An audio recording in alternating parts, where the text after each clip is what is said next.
You might be wondering what arbitrage is and why it's important, and I'm here to explain to you the exact reason why most businesses actually engage in arbitrage. Even if you're not a business owner, by the way, if you're just a customer or a client of a company, let's say you go to the grocery store, you're buying things that are being arbitraged to you. The grocery store down the street does not create those items, right? Somebody else is creating those items, they're buying them in bulk, and then they're reselling them to you. So let me just walk you through the economics of what that might look like and how we can use it in business as business owners. Now, this might seem like a bit of a beginner tactic, but I know many business owners get stuck on the idea that they have to be the ones that create the product, that manufacture it, that design it, that package it, and also have to ship it to their own clients. Many companies don't actually do that. Many businesses around the world simply engage in arbitrage, and that might be the model for you. Let's talk a little bit deeper on what that might look like. So arbitrage is basically buying something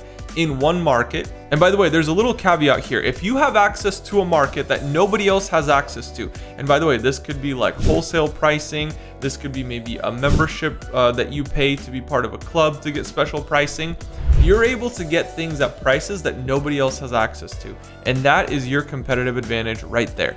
So knowing the fact that we can access things at a lower price than they are being priced on the general market, that's an arbitrage opportunity. So we buy in one market, right, hopefully at a lower price, and then we resell on the open market where everybody else is selling. But you have to make sure that you have a strong presence on that market as well, right? If the biggest competitors are huge companies, who are you to try and market to those same people, and why would they choose you over that large company? So unless you're charging less for the product than these big companies are charging, why would the customer go to you? So you have to also keep that in mind. But if you're able to charge less than the larger companies and still be profitable based on your purchase price, it might be a good opportunity. Of course, everything works better when you're working at scale. You have a big name, let's say you're Walmart, right? Walmart has a lot of negotiating power because they're not buying 10 units or 10,000 units. They're probably buying like hundreds of thousands of units of certain products, maybe even millions, right? And so if they're buying millions of units of a specific product, they could get it at such rock bottom prices that maybe you don't even have access to. That's an important element to also consider because they have the economy of scale, and of course then their shipping prices and all that stuff gets factored in, and a lot of times they can do things more efficiently and in a less expensive way than you can. That's why I'm saying you have to make sure that you're able to sell at a lower price than what they're selling it for and still make your margin there. Arbitrage is a very, very interesting model because you could literally buy, let's say, a box or a case of Red Bull, right? And you could even go to the store. If you go to the store and you buy a case of Red Bull, let's say even if it's $40, right? $40 for 24 cans. You're buying this big case. And so now that you have 24 cans, if we do that math, just simple math, 24 cans we're buying at $40. That's less than $2 per can.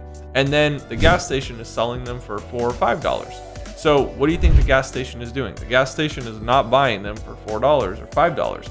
They are buying them in bulk, probably even lower than the price that I bought it for, and then they're reselling them for $3, $4, $5 per can. That's arbitrage right there.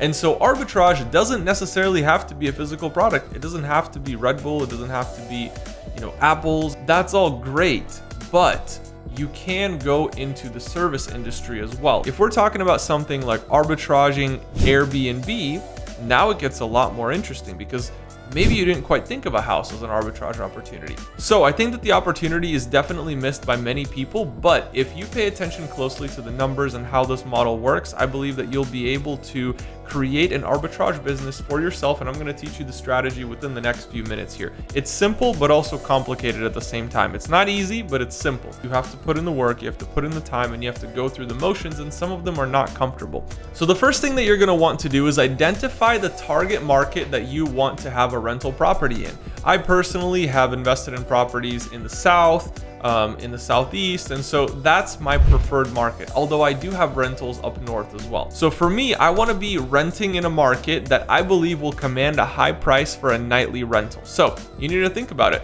Where are people going to go for just a couple days? Where are people going to go just to spend the weekend? And you need to try to find houses that you can rent there for a longer term. So if you're buying these nights in bulk, it's just like the Red Bull example.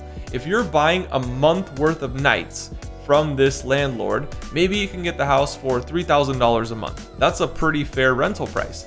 And then your job is going to be to try and rent those nights at a higher rate than what you're paying. So what could a higher rate be? Well, maybe you're renting the house out for $300 a night, which, by the way, I've rented Airbnbs which were much more than $300 a night. So $300 a night is definitely in the range of what some people pay for their Airbnbs. So if you're paying $300 a night for this Airbnb, and let's say you only rent it out for 15 nights out of the month, right? 15 nights out of the month times $300, that's $4,500. And remember, your biggest expense is going to be to cover that lease payment to that homeowner, which is going to be $3,000, and you're left over with about $1,500. Now, there's going to be some other expenses like cleaning and stuff like that, but typically you can get the tenant to cover that, or the renter. So now you found yourself an arbitrage opportunity. Now, that's only 15 nights a month. Now imagine if you did just 20 nights a month. That's not even 80% occupancy. If you have 20 nights a month, all of a sudden your profits go way up, right? Because 20 nights a month times $300 is $6,000. Your rent expense is $3,000, so you're left with a net of $3,000 that month. And now imagine if you had more than one property. What if you had 4 of them? All of a sudden you have the opportunity to make a multiple 6-figure income, right? Between $12,000 and $15,000 a month at those figures. And that's a real thing, by the way. That's not an imaginary scenario. This is arbitrage. People are using the arbitrage model to generate passive income for themselves. And you might argue with me and say, well, that's not passive because I still have to manage it. No, there are companies that will manage it for you. I have rental properties and I manage exactly 0 of them. Why? Because I have management companies do it for me, and that frees up my time to have more rental properties and focus on things that allow me to have more rental properties. And then I hand it off to my management team and I make passive income off of that. So you want to target arbitrage opportunities, whether it's that Red Bull example or Apple's, or maybe it's an arbitrage opportunity for you where you rent somebody's house, and as long as they let you list it up on Airbnb for nightly rentals, you can use that house on that platform, rent it out night by night, and use that as an opportunity to arbitrage the price of nights. So you're buying them in bulk and then you're reselling them in a way night by night. And so that's an arbitrage opportunity that you can implement in your business. Alrighty guys, this is arbitrage and how we use arbitrage in our investment strategies. Make sure you guys like, comment, and subscribe, and I'll see you all in the next video.